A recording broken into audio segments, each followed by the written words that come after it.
Halo, semangat pagi teman-teman. Ketemu lagi dengan saya Coach Rini. Teman-teman, kita meskipun sesuai dengan anjuran pemerintah harus tetap di rumah aja, tapi kita masih tetap bisa melakukan hal sesuatu yang bermanfaat buat banyak orang dan tetap bisa produktif. Kali ini semuanya udah tahu ya, banyak sekali rumor, isu hoax, atau apapun itu yang memberitakan tentang isu tren yang saat ini lagi beredar, yaitu tentang virus COVID-19. Seperti itu ya.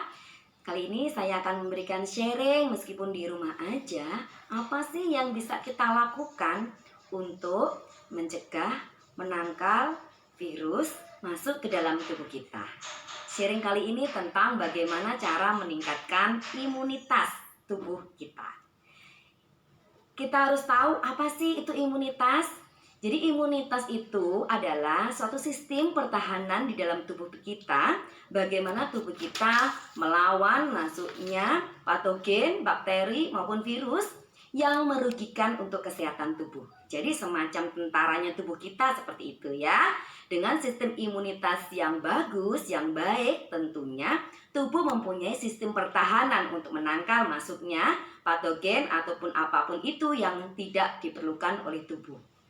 Dan sistem imunitas itu terdapat di mana sih?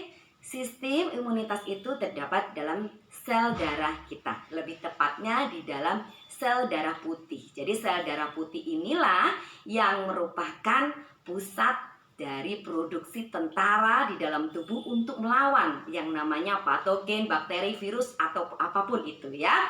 Setiap hari teman-teman, meskipun tidak lagi ada corona, tubuh kita ini terpapar banyak sekali bakteri atau virus. Dan kita nggak tahu nih seperti bunga yang ada di depan saya. Saya nggak tahu nih bunganya ada bakteri atau virus, ataupun saat ini tubuh saya lagi berperang melawan bakteri itu. Salah satu yang bisa kita lakukan adalah memberikan satu cara melawan bakteri maupun virus yang masuk ke dalam tubuh kita. Nomor satu adalah dengan memperbanyak konsumsi buah dan sayur. Kenapa buah dan sayur? Karena buah dan sayur banyak sekali mengandung vitamin, mineral, dan zat-zat penting lainnya yang diperlukan oleh si sistem kekebalan tubuh. Salah satunya yaitu ada serat. Mengapa serat? Saya akan menjelaskan lebih detail. Oke, nomor satu yaitu dengan memperbanyak mengkonsumsi buah dan sayur. Kenapa mengkonsumsi buah dan sayur? Jadi penjelasannya seperti ini. Ya, di dalam tubuh kita ini terdapat banyak sekali bakteri yang menyokong untuk sistem imun. Dan bakteri yang paling banyak ada di dalam sistem pencernaan kita, seperti itu. Dan sistem pencernaan kita ini di dalamnya banyak terdapat bakteri yang harus kita berikan makanan supaya bakteri ini bekerjanya dengan maksimal. Serat banyak mengandung yang namanya inulin. Nah, inulin ini salah satu makanan nih yang paling disukai oleh bakteri yang ada di dalam sistem pencernaan kita. Kurang lebih 80% sistem pencernaan ini banyak sekali mengandung bakteri-bakteri tersebut. Jadi dengan memperbanyak makan buah dan sayur dapat mendukung sistem kekebalan di dalam tubuh kita. Oke, yang kedua teman-teman, yang kedua adalah dengan melakukan aktivitas olahraga secara rutin. Kurang lebih teman-teman saat ini meskipun ada di rumah aja bisa melakukan olahraga dengan panduan ikut Zoom ataupun dengan panduan di YouTube. Teman-teman bisa melakukannya di rumah. Tapi lakukan secara rutin dan menurut porsi kita. Karena seperti saya ibu rumah tangga, saya bukan atlet, tentunya saya tidak melakukan olahraga-olahraga yang dilakukan oleh seorang atlet seperti itu ya. Kita sesuaikan dengan porsi kita.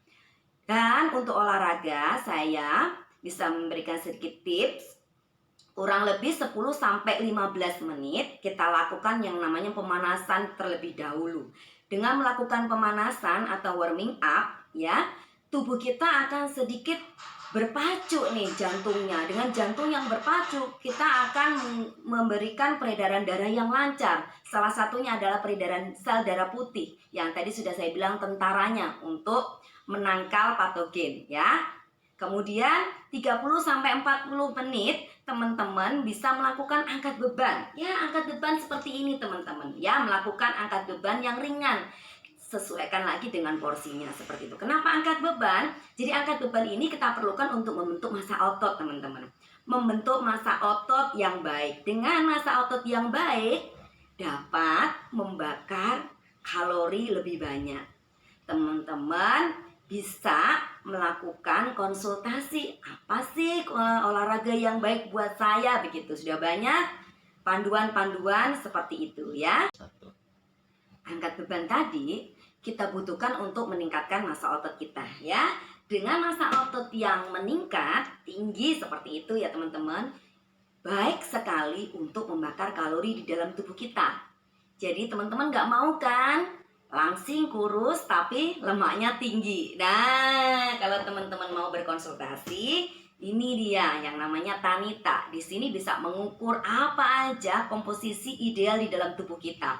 Ada lemak yang ada dalam tubuh, kemudian massa otot, kebutuhan kalori, kebutuhan air, dan lemak di dalam perut. Ini teman-teman bisa berkonsultasi dengan coach ya.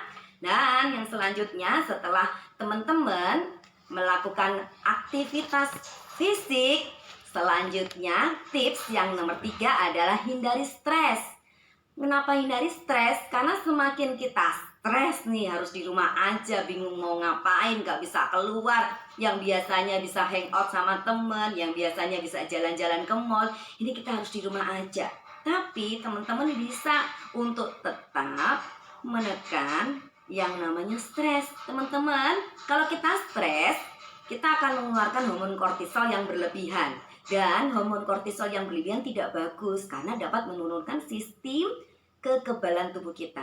Teman-teman bisa melakukan hal-hal yang membuat teman-teman rileks, happy seperti itu, tetap bahagia seperti anjurannya Pak Yuri ya. Meskipun di rumah aja harus tetap happy, harus tetap bahagia. Teman-teman bisa melakukan hal-hal yang membuat teman-teman bahagia. Dan yang tips terakhir nih teman-teman, nomor 4, hindari alkohol dan merokok. Kenapa?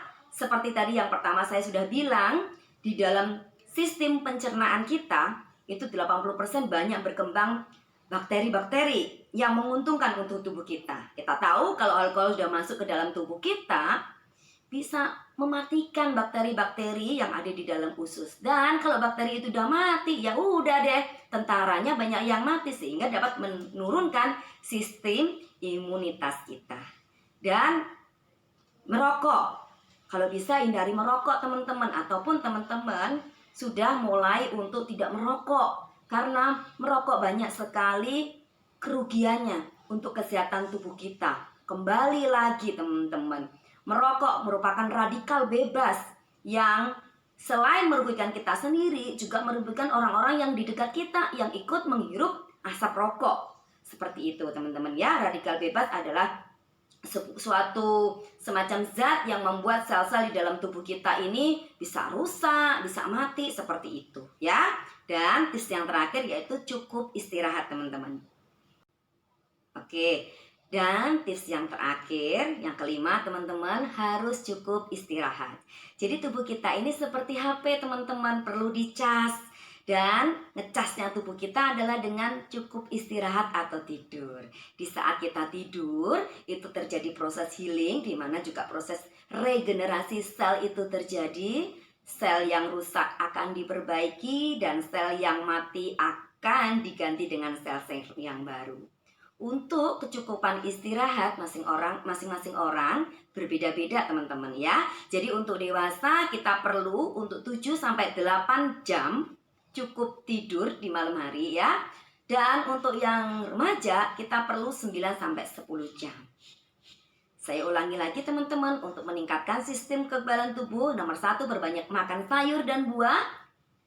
Oke, yang nomor 2 teman-teman bisa lakukan yaitu melakukan aktivitas fisik, olahraga secara rutin sesuai dengan kebutuhan kita, disesuaikan bisa dikonsultasikan dengan coachnya. Kemudian yang nomor 3, hindari stres untuk tetap bahagia teman-teman meskipun di rumah aja. Yang nomor 4, hindari alkohol dan stop merokok kalau boleh saya bilang ya. Nomor 5, cukup istirahat. Oke, semoga bermanfaat. Terima kasih.